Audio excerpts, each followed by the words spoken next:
Livro Bom Dia Espírito Santo, de Benny Hinn. Capítulo 9. Espaço para o Espírito. Durante gerações, as pessoas foram levadas a acreditar que o Espírito é uma coisa. Com base em milhares de vozes, milhões de palavras escritas e uma atitude que permeou toda a fé cristã, fomos programados a pensar no Espírito Santo como algo em vez de alguém. Ouvi um refrão recentemente que dizia: "Dê-me mais de ti." E pensei: por quê? Isso não é bíblico. Não se pode ter uma parte dele. É uma pessoa. Não se pode quebrá-lo em pequenos pedaços, um braço essa semana e uma perna na próxima. Não é: "Dê-me mais de ti." É exatamente o oposto. Você deveria estar clamando ao Espírito: "Por favor, leve mais de mim." Ele não se entrega a você. Não. Você se entrega a ele. Um lugar para ele, sem dúvida. A mensagem mais esquecida da igreja hoje em dia é que o Espírito Santo é real e devemos abrir um espaço para ele. Triste, não é? Milhares de ministros do Evangelho não compreendem as obras do Espírito no planeta Terra. Tenho medo de que também tenham sido programados. Da escola dominical ao seminário, foram levados a acreditar que o Espírito é um membro menor da Trindade que veio no Pentecostes e continua flutuando nas nuvens desde então. Na verdade, muitos evitam falar seu nome para que as pessoas não os confundam com um desses excêntricos carismáticos. Deus queria que a igreja fosse viva e vibrante. Pouco antes de voltar ao céu, Jesus proferiu as inesquecíveis palavras: "Estes sinais acompanharão os que crerem." Marcos 16:17. Talvez a pergunta mais complexa que recebi como ministro foi: se o Espírito Santo foi enviado para dar poder aos cristãos para terem uma vida vitoriosa, por que existem tantos desesperançados e derrotados? Quando eu era evangelista, ia à igreja, realizava encontros, orava pelas necessidades das pessoas e voltava para minha casa. Realmente, não sabia o que estava acontecendo na vida diária das pessoas. Porém, agora que sou um pastor, minha perspectiva mudou totalmente. E fico perturbado pelo que vejo. Agora percebo que um número infinitamente maior de pessoas tem problemas tão grandes como jamais sonhei. Que tantos cristãos estivessem desanimados, deprimidos e à beira da falência espiritual era algo quase impensável. Vejo, repetidamente, pequenos problemas aparecerem na vida das pessoas, e de repente, emergirem como Golias ou Monte Everest. Deus Pai, peço, onde está a vitória? Onde está a alegria? Na semana passada, nossa congregação experimentou um grande derramamento do Espírito em uma noite de domingo. Quando eu pregava para as pessoas, senti uma unção incomum. A caminho de casa, gritava: "Aleluia!" Falei para Suzane, minha esposa: "Que culto incrível! Não é maravilhoso o que Deus está fazendo aqui?" Porém, assim que entrei em nossa casa, o telefone tocou. E pelos 30 minutos seguintes, ouvi a dolorosa história de um homem que tinha estado naquele culto. Ele chorou muito quando me disse: "Não sei mais o que fazer." Isso aconteceu muitas vezes. Quem tem o poder? O que há de errado? Por que aquela primeira igreja tinha tanto poder e nós temos tão pouco? Com uma palavra expulsavam demônios, e nós parecemos ficar tão temerosos e alarmados. Basta mencionar demônios e os cristãos saem correndo. Muitos pastores nem mesmo falam sobre eles, como se ignorar o tópico pudesse afastá-los. É difícil entender. Em vez de pregar às pessoas que elas podem se libertar, muitos ministros mantêm um silêncio que as deixa algemadas. Em vez de obedecer às palavras de Cristo, expulsarão demônios. Marcos 16:17, dizem às pessoas que isso que realmente está acontecendo não existe, que é imaginação. E as pessoas murmuram: "Senhor, não encontro uma resposta. Não consigo encontrar ajuda." É de se admirar que alguns ocultistas tenham mais poder do que alguns cristãos? Deveríamos nos surpreender quando seguidores satânicos demonstram conhecer mais do sobrenatural do que muitos seguidores de Cristo?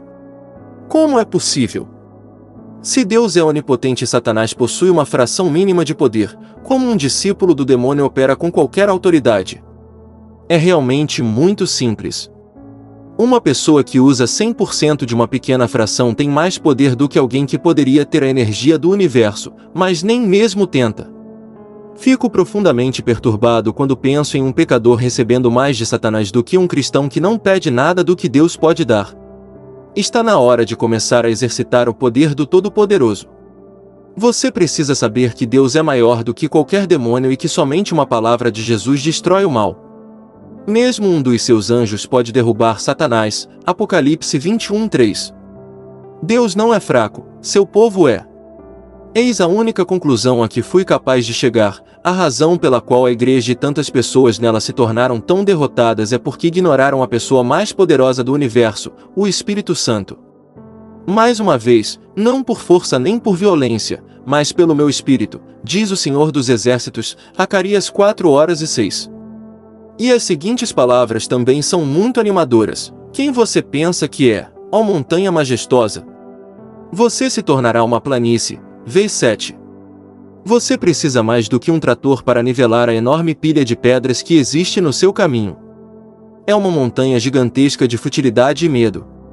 E a escavação que você precisa é possível apenas por meio do vigoroso poder do Espírito Santo.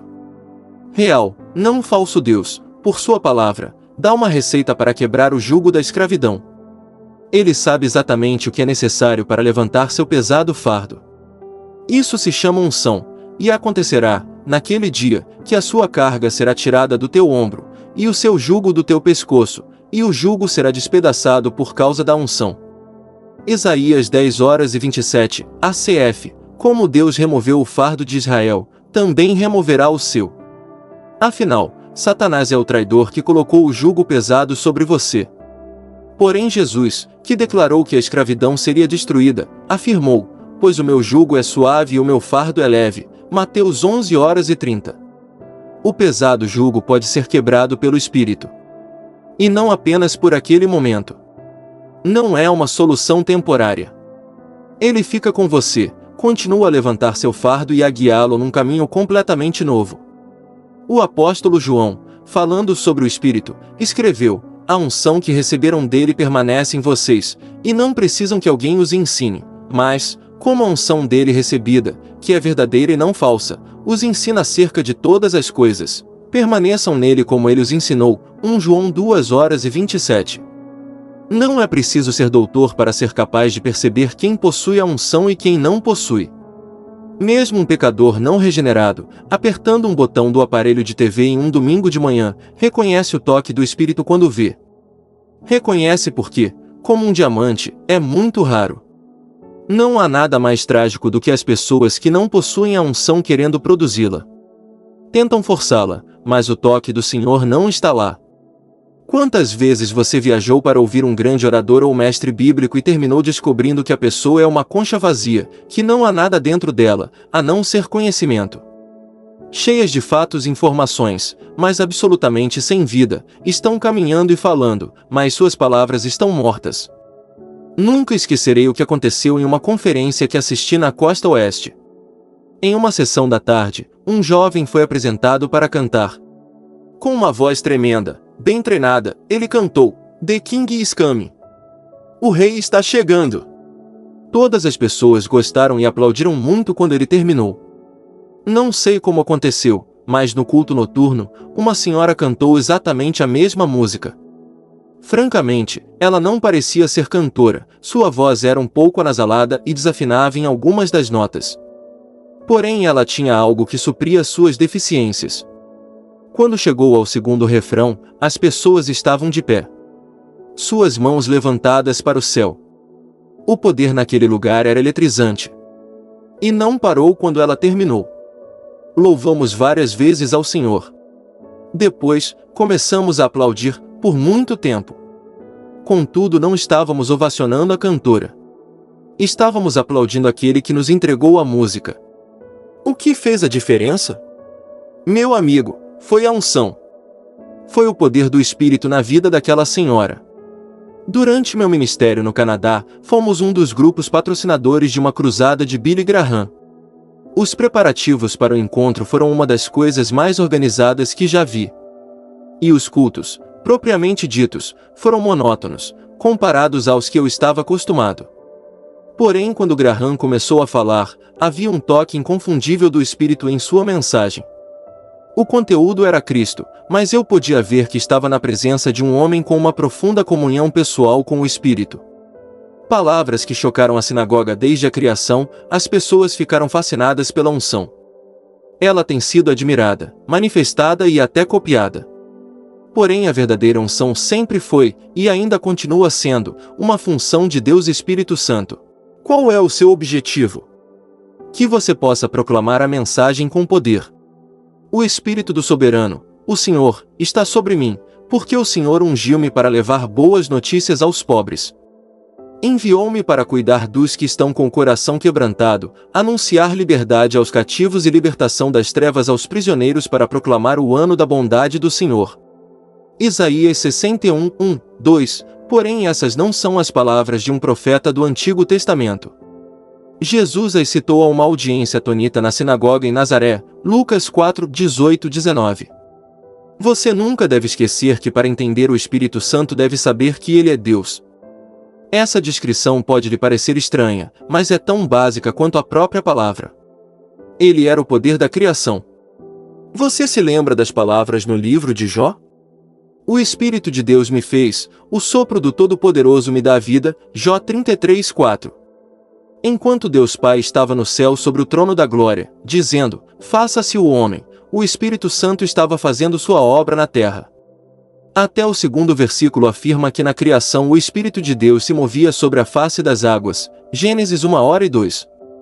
E o salmista, falando das criaturas na terra, escreveu, quando sopras o teu fôlego, eles são criados, e renovas a face da terra, Salmo 04:30. Crescimento espiritual. Se você quer que a unção do Espírito se torne evidente em sua vida, ela começa com uma compreensão de quem é Ele, como opera e como você pode entrar em comunhão com Ele. O Espírito Santo não foi enviado para que você se sinta bem. Ele vai fazer isso, com certeza, mas é muito mais.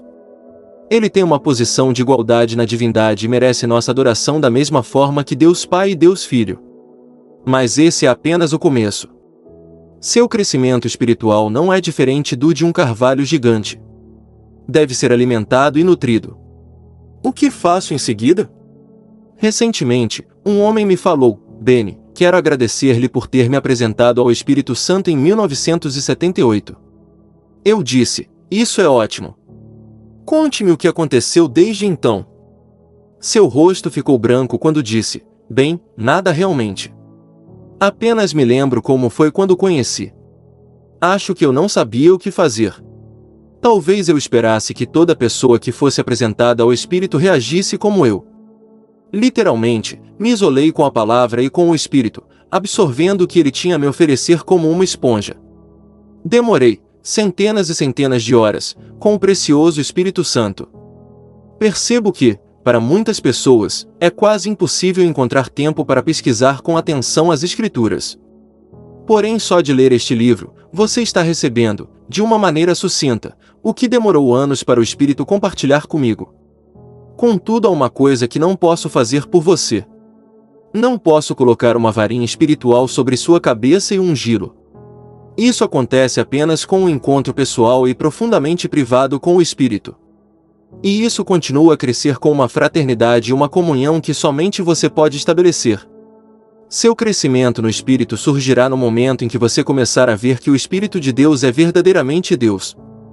Não consigo deixar de repetir isso porque um quadro mental de uma personalidade fraca foi plantado em nossa psique desde a infância. Lembro-me de ter visto um livro que dizia, o Espírito Santo é um servo do corpo de Cristo. É desse tipo de erro que estou falando. Ele não é um servo, ele está no comando. Ele é o líder do corpo de Cristo. Deixe-me compartilhar algo que eu descobri. O Espírito Santo não é apenas Deus, ele é também o Pai do Senhor Jesus Cristo. Antes de dizer, calma aí, Benedictus, deixe-me mostrar-lhe na palavra. Você diz, pensei que Deus Pai era o Pai de Jesus. Bem, você está certo, mas também está errado. Deixe-me mostrar por quê. No primeiro capítulo dos Evangelhos, nos disseram que o Espírito Santo é o Pai do Senhor. Foi assim o nascimento de Jesus Cristo. Maria, sua mãe, estava prometida em casamento a José, mas, antes que se unissem, achou-se grávida pelo Espírito Santo. Mateus 1:18. Até Maria ficou preocupada. Maria perguntou ao anjo: como acontecerá isso, se sou virgem? O anjo respondeu: o Espírito Santo virá sobre você, e o poder do Altíssimo a cobrirá com a sua sombra. Assim, aquele que há de nascer será chamado Santo, Filho de Deus. Lucas 1h34, 35. Aí está. Ele é chamado de Filho de Deus, mas foi o Espírito Santo que apareceu para a mãe de Cristo. Essa é a intimidade da Trindade, um Filho de Deus Pai e um Filho de Deus Espírito Santo em apenas um. Até os atributos de Jesus lhe foram dados pelo Espírito. Falando da vinda de Cristo, Isaías escreveu: um ramo surgirá do tronco de Jessé, e das suas raízes brotará um renovo.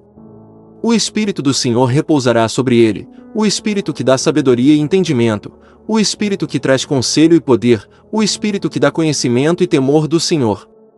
Isaías 11h01, 2. Quem é o Pai? Jesus Cristo é um filho do Espírito.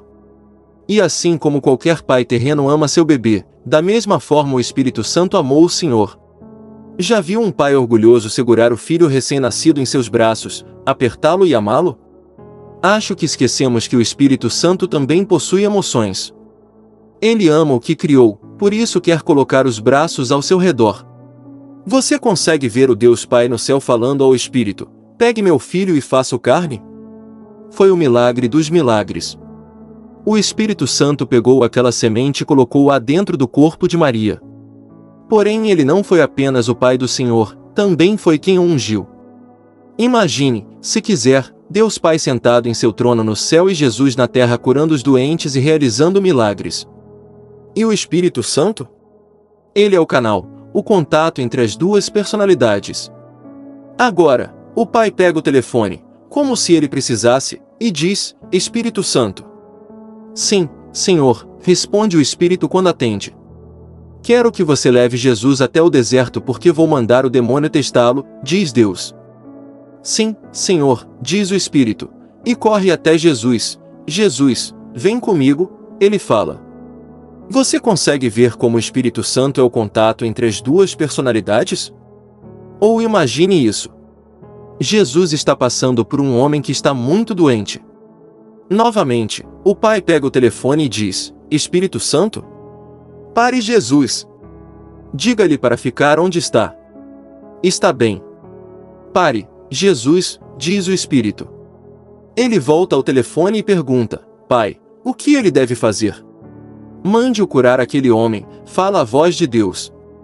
Jesus imediatamente coloca suas mãos sobre o homem, o poder do Espírito fluindo por ele, e o homem é milagrosamente curado. Aqui está o que é vital para que você se lembre, e quando compreender isso, o véu que cobre seus olhos sobre o papel do Espírito Santo se levantará. Sobre a terra Jesus não era nada mais do que um homem. Ele não tinha conhecimento da revelação sem a voz do Espírito. E não podia se mover a não ser que o Espírito Santo o movesse. Você já se perguntou por que, quando Jesus passava, alguns não eram curados? Por que ele não orava por todos os doentes? Por que não esticava o braço e os tocava? É porque o Pai não pediu ao Espírito Santo que Jesus fizesse isso. Cristo disse: o mundo saiba que eu amo o Pai e que faço o que meu Pai me ordenou. João 14h31. Jesus dependia do Espírito, ele era a linha que unia Cristo ao Pai. Cristo era capaz de pecar? Mesmo antes de enfrentar o Gólgota, Cristo se ofereceu ao Pai por meio do Espírito Santo. Ao comparar o sangue de Cristo ao sacrifício de animais, o livro dos Hebreus diz: quanto mais o sangue de Cristo, que pelo Espírito Eterno se ofereceu de forma imaculada a Deus, purificará a nossa consciência de atos que levam à morte para que sirvamos ao Deus vivo.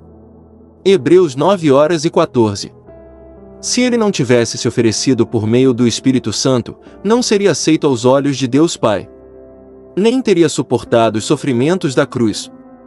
Se não tivesse se apresentado por meio do Espírito Santo, seu sangue não teria permanecido puro e imaculado. E deixe-me acrescentar, se o Espírito Santo não estivesse com Jesus, ele poderia ter até pecado. Isso mesmo. O Espírito Santo foi o poder que o manteve puro.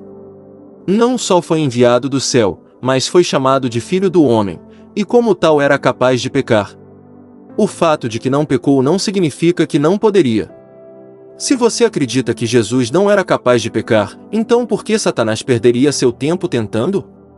O demônio sabia o que estava fazendo. Sem o Espírito Santo, Jesus poderia não ter conseguido. Jesus, na verdade, se ofereceu por meio do Espírito Santo para permanecer sem pecado. Ele dependia do Espírito até para ressuscitar dos mortos. Lembra-se do que Paulo disse?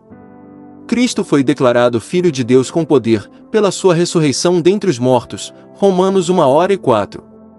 Foi pelo poder do Espírito que Cristo foi ressuscitado.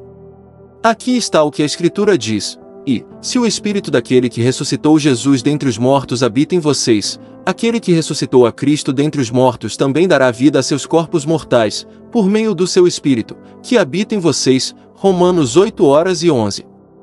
O Espírito não apenas ressuscitou Cristo, é Ele quem vai ressuscitar você. Podemos colocar nele a nossa esperança.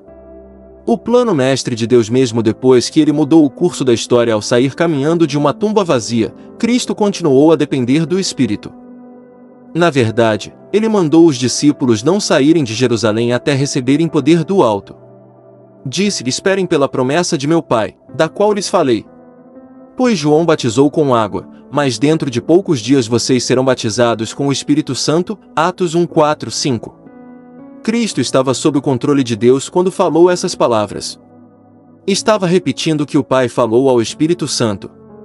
Cristo dependia tanto do Espírito que foi a ele que se dirigiu antes de dar instruções a seus seguidores. As Escrituras dizem que ele foi levado ao céu depois de dar instruções por meio do Espírito Santo aos apóstolos, Atos 1:2. Não me interpretem mal. Não estou dizendo que Cristo estava em uma posição inferior à do Espírito. De jeito nenhum.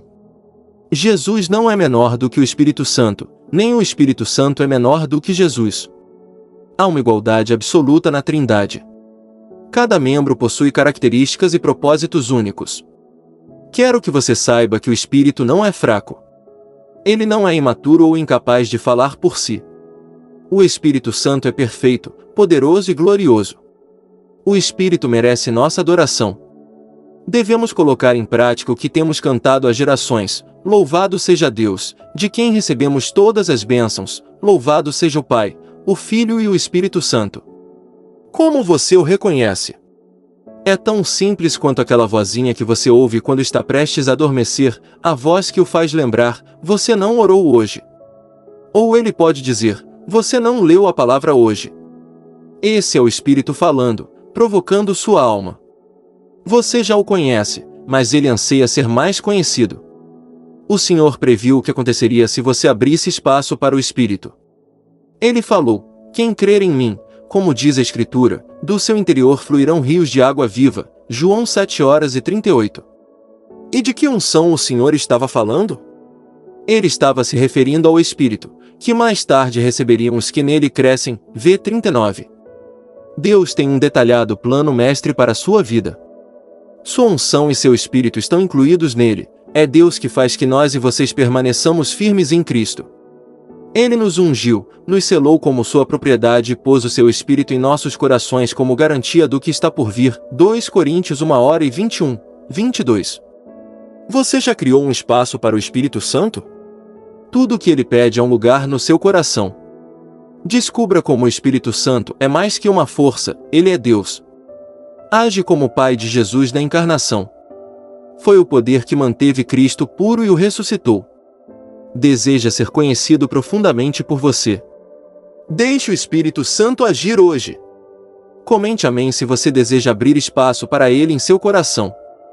Inscreva-se no canal para receber todos os capítulos deste livro e palavras que edificam sua fé diariamente.